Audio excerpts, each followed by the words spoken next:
जिज्ञासा रखते हैं कि जो हम भगवत नाम संकीर्तन करते हैं या महापुरुषों के भजनों को गाते हैं या कृपालु जी महाराज के पदों को गाते हैं, तो उसमें नाम रूप लीला गुण धाम एवं उनके जन सबका वर्णन है। और हमने ये भी सुना है कि संकीर्तन एक ऐसी विधि है जिससे कलिकाल में अंतःकरण की शुद्धि अति शीघ्रता से होती है।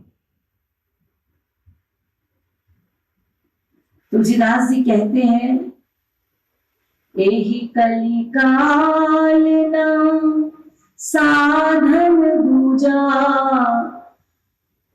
कलिकाल में कोई और साधन नहीं है। जोग यज्ञ जप व्रत मख पूजा, ये सब ठीक है, लेकिन ये अंतःकरण शुद्धि नहीं करेंगे ये सारे साधन। फिर आगे कहा तुलसीदास जी ने कि 3 काम करो।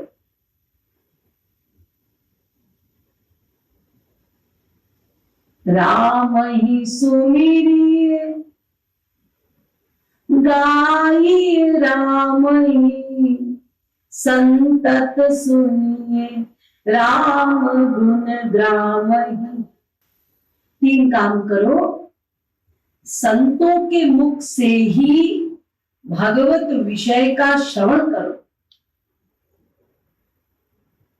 केवल स्वयं ग्रंथ पढ़ लेने से तुम्हें लक्ष्य मिल जाए, असंभव।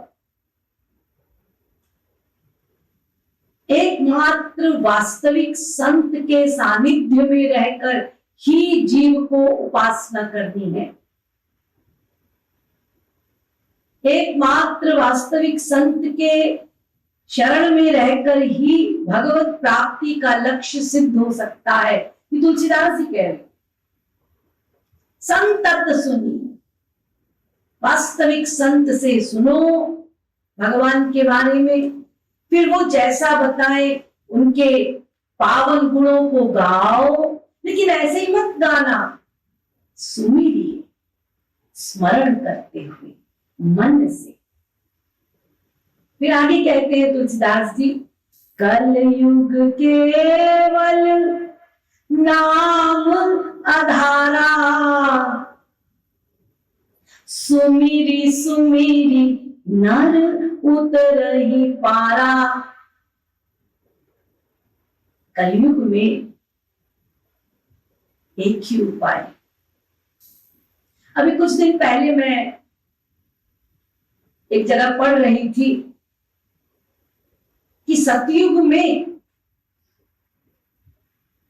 लोगों की उम्र हुआ करती थी 1,00,000 वर्ष, और सतयुग के अंत तक वो घटकर हो गई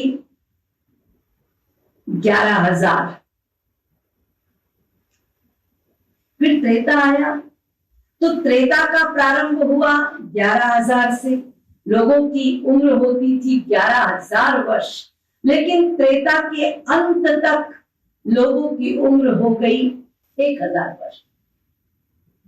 अब द्वापर आया, तो द्वापर के प्रारंभ में लोगों की उम्र थी 1,000 वर्ष, लेकिन द्वापर के अंत में हो गई 100 वर्ष। अंत में श्री कृष्ण आए थे ना, 100 वर्ष। अब द्वापर के अंत में प्रवेश पाया कलयुग ने, तो उस समय लोगों की उम्र रही 100 वर्ष, तो कलयुग की उम्र मानी गई 100 वर्ष कलयुग के प्रारंभ में। और बताया जाता है कि कलयुग के अंत में जैसे 1,00,000 हुआ, 10,000, 10,000 हुआ अंत में 1,000, 1,000 हुआ अंत में 100, यही 100 कलयुग के अंत में घट के हो जाएगा 20।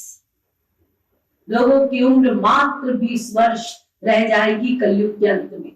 अभी थोड़ा सा कलयुग बीता है। देखिए अभी आप लोग चर्चा करते हैं किसी की मैक्सिमम उम्र कहां तक जाती है आजकल।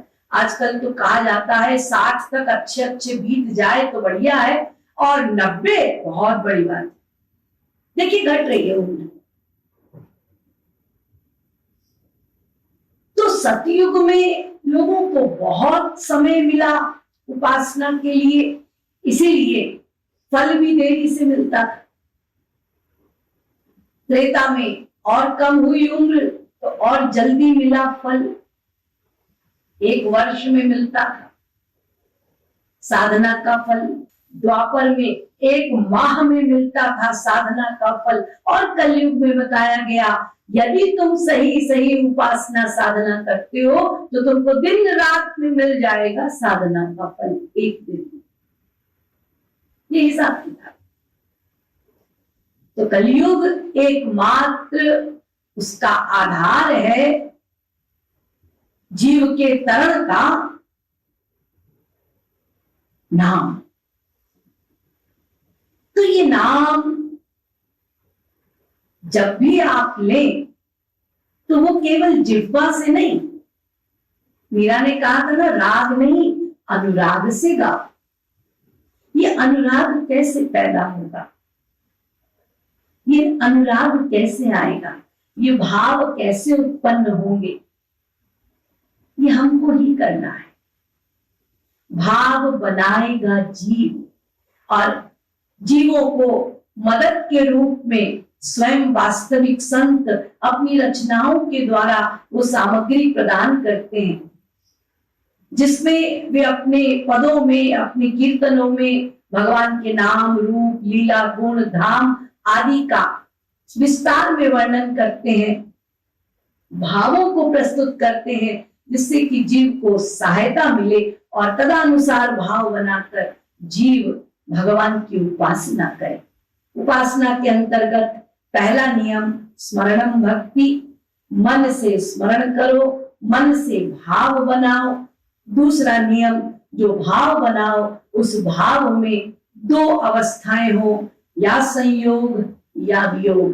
कभी संयोग का भाव बनाओ, कभी वियोग का भाव बनाओ। तीसरा इंपॉर्टेंट पॉइंट, जब भी उपासना में बैठो और भाव बनाओ मन से, तो ये ध्यान रखो कि हमें उनको पाने के लिए व्याकुलता बढ़ानी है। ऐसी व्याकुलता होनी चाहिए कि आपका हृदय पिघलकर अश्रुओं के रूप में बह जाए। जैसे किसी के अपने का अभाव हो जाता है तो वो रह नहीं पाता, बेचैन हो जाता है, व्याकुल हो जाता है जब तक वो मिल ना जाए। ऐसे ही उनके दर्शनों की व्याकुलता बढ़ानी। हे कृष्ण, हे राधे रानी, हे युगल सरकार, इन नेत्रों से हम कब आपके दर्शन कर पाएंगे, हमें आपके दर्शन कब प्रदान होंगे। तो व्याकुलता पैदा करके रुदन करना है।